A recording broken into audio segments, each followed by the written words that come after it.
Birshut Morav Rabotai, j'espère que vous allez bien, que vous avez passé une bonne journée, une bonne semaine.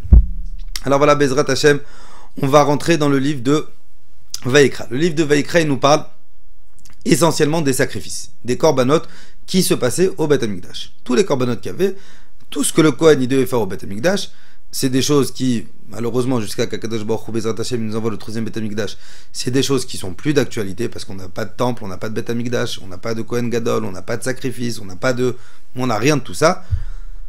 Mais voilà, c'est un livre qui parle des korbanot. Il faut savoir que nos sages nous disent que quand un enfant il apprend à lire, normalement, la première chose qu'on doit lui apprendre à lire, c'est pas le livre de Bereshit, c'est pas la création du monde, c'est pas les histoires d'Abraham, Yitzhak et Yaakov.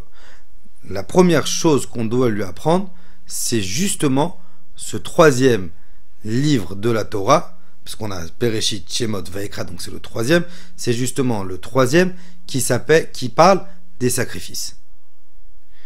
Et un jour, mon père, il a posé une question magnifique. Il a dit, je comprends pas. Tu vas apprendre à un gosse de 5-6 ans qui vient de démarrer de lire.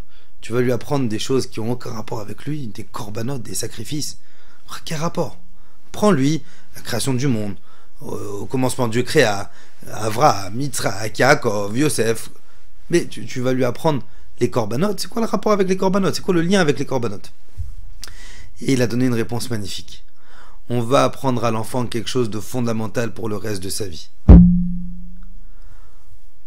Sans sacrifice, il n'y a aucune victoire. On apprend à l'enfant, mon fils, dans ta vie, ma fille, dans ta vie, tu vas avoir des galères. Ça va pas toujours rouler comme tu veux. Ça va pas toujours suivre le même chemin que tu veux. Ça va pas toujours être comme ce que tu as prévu, etc. Non. Il va y avoir des galères, mais que tu comprends que c'est à travers les sacrifices qu'on grandit. Et c'est pour ça qu'on apprend à l'enfant. La première chose qu'il va apprendre à lire, c'est les korbanot. Tu vas devoir sacrifier de ton temps pour Hachem. Tu vas devoir sacrifier de ton ego pour Hachem. Tu vas devoir sacrifier ton Yetzer Hara pour Hachem. Tu vas avoir une vie où tu vas devoir sacrifier ta personne pour Hachem.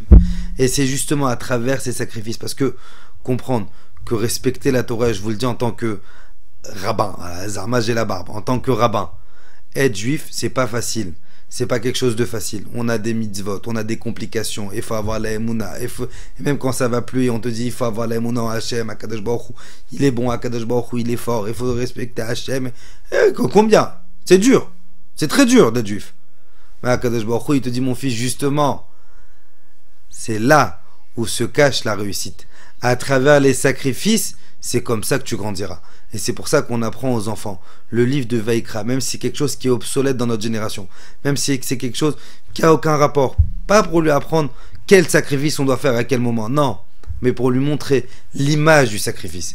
Tu vas devoir sacrifier de ton temps, de ton ego et de ton Yetzer Hara pour Hachem. Mais si tu y arrives, eh ben tu réussiras ta vie. Je vous souhaite Bezrat Hashem une excellente semaine, une excellente journée Bezrat Hashem et Kakadosh Baruch Hu nous envoie si Dieu veut la Géoula Amitit Bezrat Hashem privée, dans nos vies privées, dans nos vies publiques Bezrat Hashem, et qu'on puisse avoir le mérite de voir Mashiach Tzidkenu B'Mehera B'Yameinu. Amen.